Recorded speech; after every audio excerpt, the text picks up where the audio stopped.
What's going on? It's your boy Sermon at Sermon's Domain on Twitter. Joe Budden is back with his latest album titled Rage in the Machine. With this project, he decided to go in a different direction compared to previous ones. This time around, A-Rap Music produces the entire body of work. And like I've always praised one artist, one producer combinations, I think it works well here.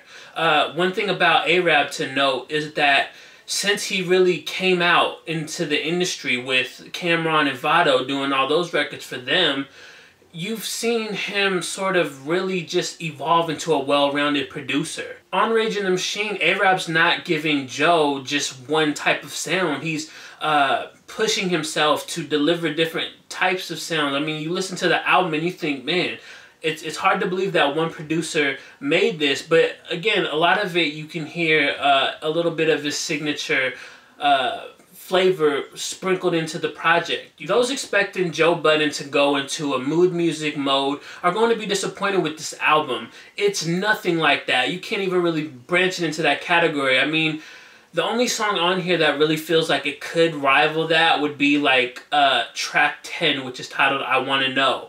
But other than that, everything else feels a lot more happy-go-lucky.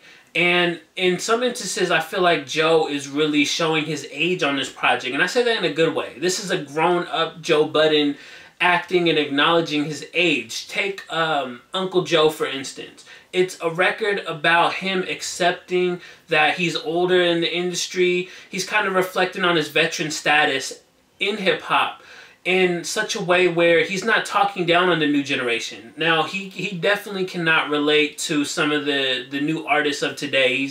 He's not going to pretend to, but he's also not making this record to talk down on them. He's making this record to kind of just reflect on where he's at in his life. He talks about how he kind of paints that picture of like how an old man plays cards on the weekend and tells stories. He's like, I could tell you stories about DJ Khaled before Terror Squad. He raps about how when Rick Ross dropped BMF, he was more concerned with Big Meech, who is locked up.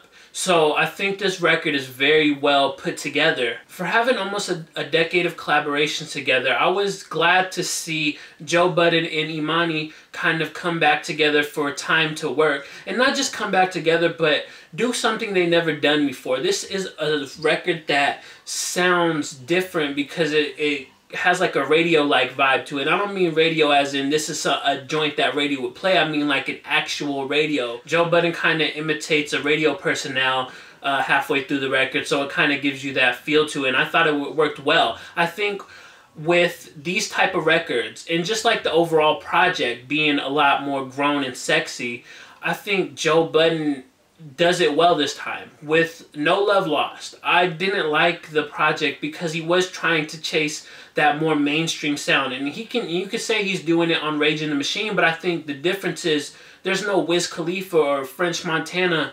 collaborations on here that feel forced. Joe is only working with the people that he has chemistry with, and a lot of it is pretty much just R&B singers. There's only 2 rap features on here. Fabulous on Flex. Tory Lanez is also featured on that. It's their single. That one continues to grow on me. And then the other one is Joell Ortiz on a record called Serious. This one reminds me of their first collaboration on Mood Music 3 titled Warfare.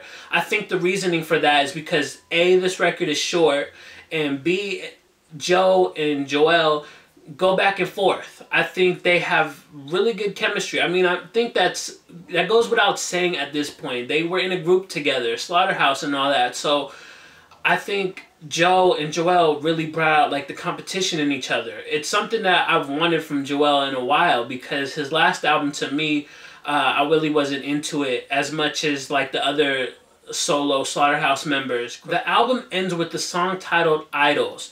It's 6 minutes of Joey sort of paying respect to hip-hop and all his influences. I like this record a lot because I think it serves as a perfect album closure. It goes with that whole grown mentality that we're seeing Joe Budden emulate on this album.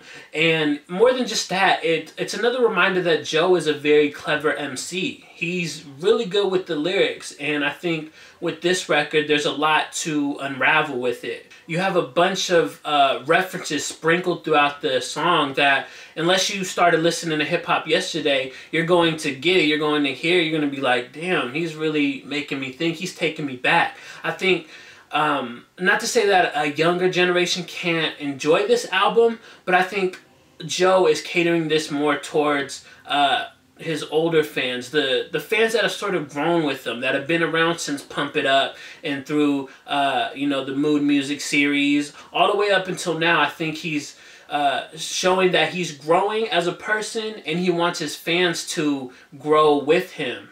So Rage in the Machine is probably the best Joe Budden album I've heard in a long time, as far as like a whole body of work. Joe found the perfect balance to combine his lyricism with this grown-up feeling to it, and then you have to commend A-Rap Music for having a diverse set of beats that Joe pretty much rocks almost on every record. So I really enjoyed Rage in the Machine. Let me know what you think about Joe Budden's Rage in the Machine in the comment section below, and then like the video, subscribe to the channel if you're not already, share the video, follow me on Twitter at SermonsDomain, and as always, thank you for your time. I appreciate you for watching, and until next time, peace.